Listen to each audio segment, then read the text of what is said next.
Australian warships encounter Chinese Navy in disputed waters.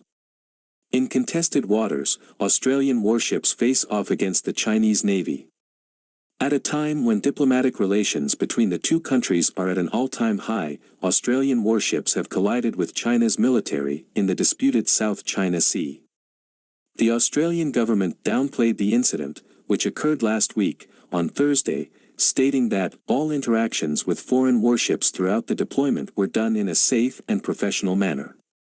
The Australian Broadcasting Corporation, ABC, first reported that Australian warships had come into contact with the Chinese Navy during a voyage that took them close to the Spratly Islands, though it is believed that the Australian ships did not go closer than 12 nautical miles to the disputed islands.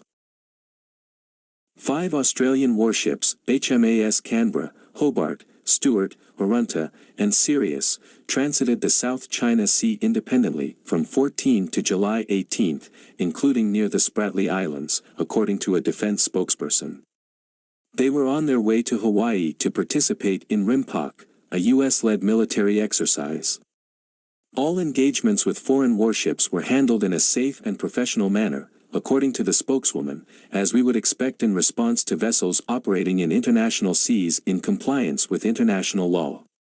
The statement stated that there were regular and professional naval communications, and no confrontation.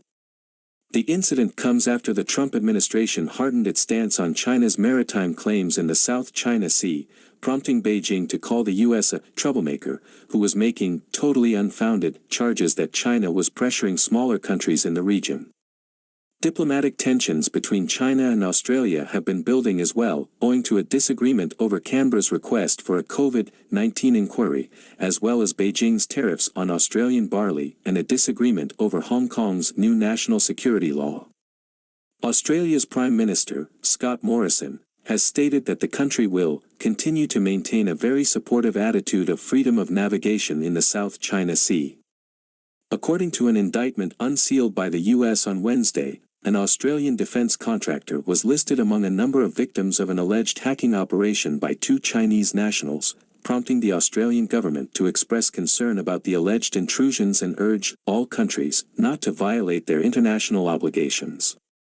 Later, a representative for China's foreign ministry accused the United States of slandering China under the guise of cybersecurity, claiming that it was America that had been performing cyber thefts on a global scale.